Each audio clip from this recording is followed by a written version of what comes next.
abwaan daahir shidane cabdi oo ka mid ah musharaxiinta u taagan qabashada xilka madaxweynaha gobolada dhexe oo maanta warfidiyeenka kula hadlay magaalada Cadaado ayaa sheegay in dowladda Soomaaliya looga baahan yahay inay dhexdhexaad ka noqoto arrimaha maamul sameynta gobolada Mudug iyo Galgaduud. Musharaxa ayaa sheegay in dowladda Soomaaliya aan looga fadhin inay la shirto musharaxiin gooni ah, wuxuuna tilmaamay in arrinkaasi uu keenayo kalsooni darro badan. Waxaan cadeeyo tabashada ay tahay in musharaxiinta qaar maartay si joogta dawladdu ay ula xiriirto maartay ay ka wada arrinsadaan arrimaha shirka taas oo xadgudub ku ah nidaamka maamul sameynta musharaxiinta qaarna ay dibad joog ka yihiin musharaxiinta qaarna aad moodo in xuquuq aan dastuurku siinaynin in la siinayo maartay si joogta dawladda dhexe iyo maartay iyagoo ay shirar joogta u leeyihiin kana wada arrinsanayaan masiirkii labada gobol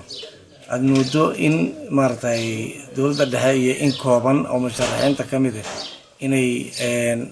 isku koobeen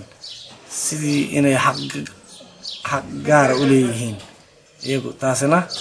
waa wax carqalad ku ah kana hor imaanaya maamul sameynta labada gobol.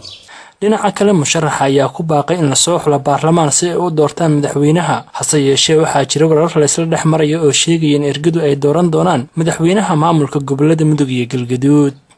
shakhsiyan loo dareynay ummadda dhaxalha loo reebo ummadda baarlamaan ayaa u wanaagsan yaa haddii maanta erga wax doorato beritoole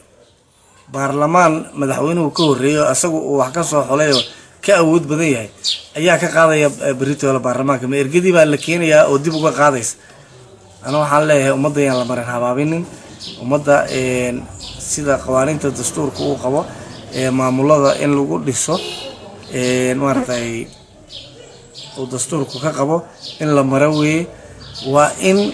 baarlamaanka la dhisaa. Maxamed Maxamuud Owaadan TV-ga caalamiga Universal Cadaado.